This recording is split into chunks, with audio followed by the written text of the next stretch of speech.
You have to hold it in front of your mouth, though. Can't be to the side. Yep. So I'm going to be staring at my paper. You'll see why. So, getting out of your comfort zone is kind of huge. Some of you know me, but for those of you who don't, my name is Shannon. I go by Shay from a lot of people. And I'm born and raised in Philadelphia. I live right outside in Levittown, Pennsylvania.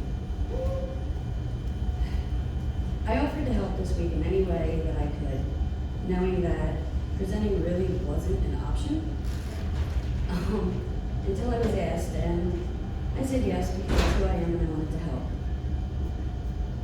But I thought, what is it that I actually have to offer that these other women don't? And I even said that on the page, like, I don't have anything that you ladies don't have. And that's where we're going to start. Why this particular topic? It was handpicked for me because it's actually been really huge for me. And apparently it's been very noticed. When I started with Because Cosmetics, I did sort of blindly. I followed the man that I believed in full-heartedly and excitedly, but had zero makeup skills or knowledge.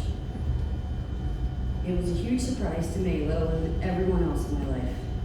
My entire life I was a tomboy, getting dirty, climbing trees, playing with boys' sports, and scratching my head over why women cared about fashion, or why me.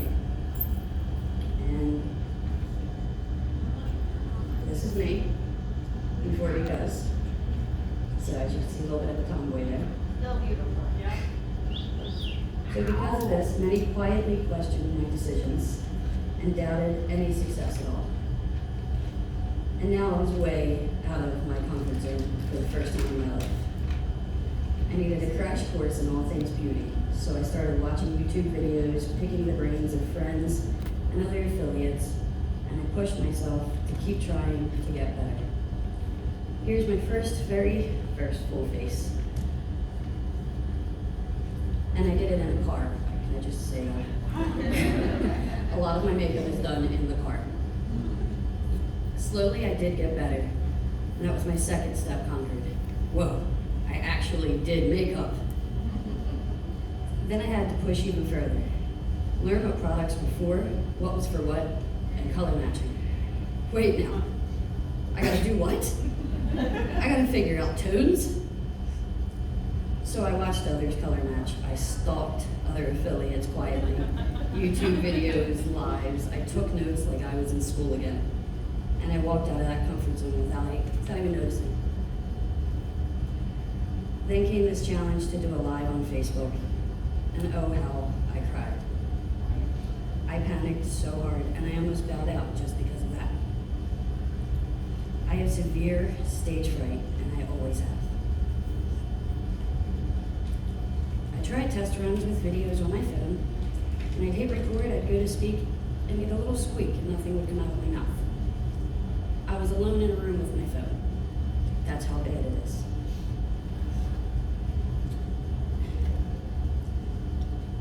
So, I couldn't do this. Then a few weeks later, tragedy struck. I sat for 18 hours terrified, staring at and holding my baby girl, my mind a raging, out of control tornado. It hit me while I was sitting there, my real why, which we'll get to at some point today, I'm sure. And I realized I had to do this video. It became just that important. Things calmed down very slightly, so I took a long, deep breath, exhausted, terrified, crying, laying in my bed. I did the damn thing. It was the most real and raw thing I had ever done in my life, and because of it, people noticed. As I practiced more and more, I got a little better, until I just said, you know what? You are going to do this, and you are going to do great. These days I get on a live and it's almost like it comes natural, because I just breathe and I be myself. Some days I cringe watching it later. If anyone's ever seen my lives, you'll get it. But it's real. I've even done a few how-tos and tutorials on YouTube and posted them publicly. And another push out of my comfort zone.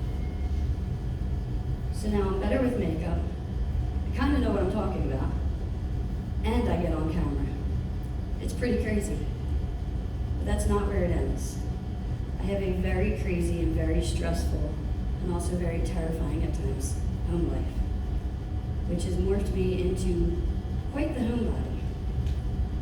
And one who, if she does go out, it has to be close to home. And this kept me from attending Beauty Week last year. It kept me from talking to others while out.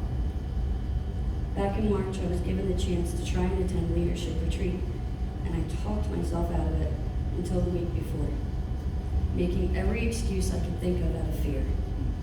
What about my daughter? What if there's an emergency? This damn anxiety. I can't travel alone. I can't afford it. And I'm not a leader. The list goes on, and it was so far out of my comfort zone. Finally, I was told, you're going, and you're going to have a great time because you need this. And I went, very skeptically. I was skeptical of what it would really be like and terrified for all of my reasons. I had an amazing time.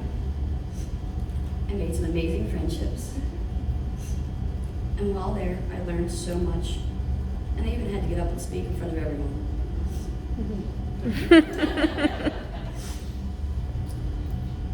About a business tip, which was quick. Still, it was a thing.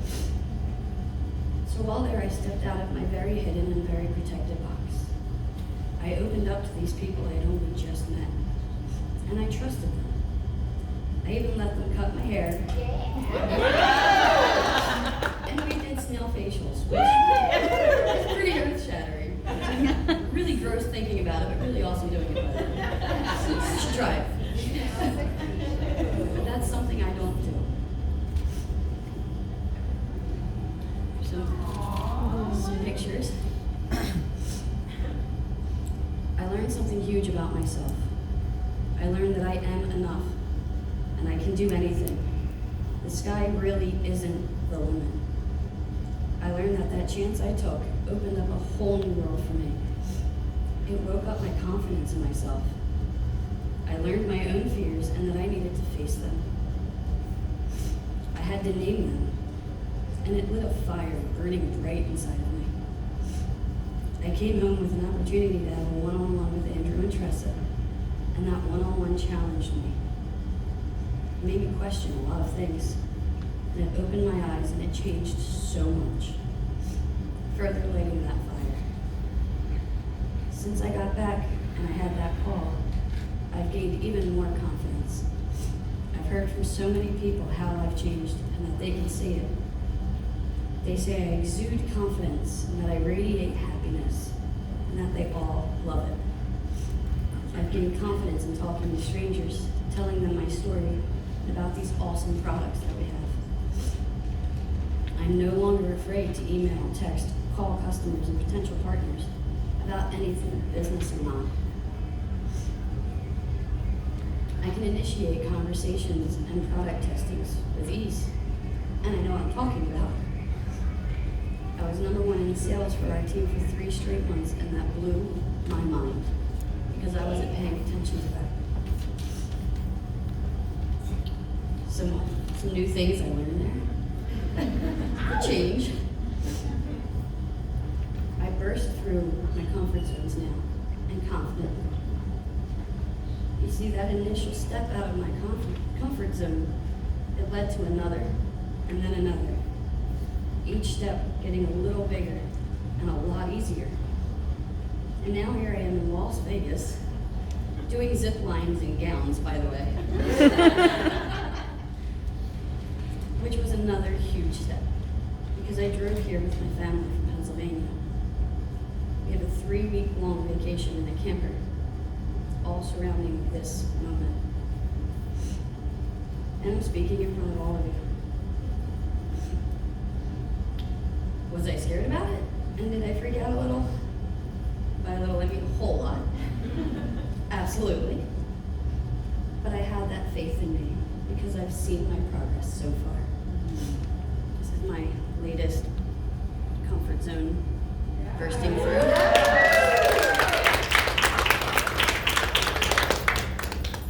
So let me ask you guys, what's holding you back? Why is it holding you back? I want you to name those fears so you can face them. What's in your box that can change? And where can that first step out of your comfort zone lead you? I want you to tell those voices and all those fears in your head right now to shut up. I want you to scream at yourself that you absolutely are enough, and that you can do amazing things, and that the only thing in your way is you.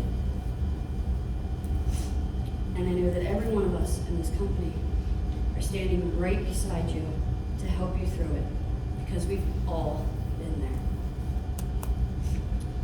So I have a little gift for everybody here that kind of goes along with this. So we're gonna have to pass that out. And remember, change is good. Thank you.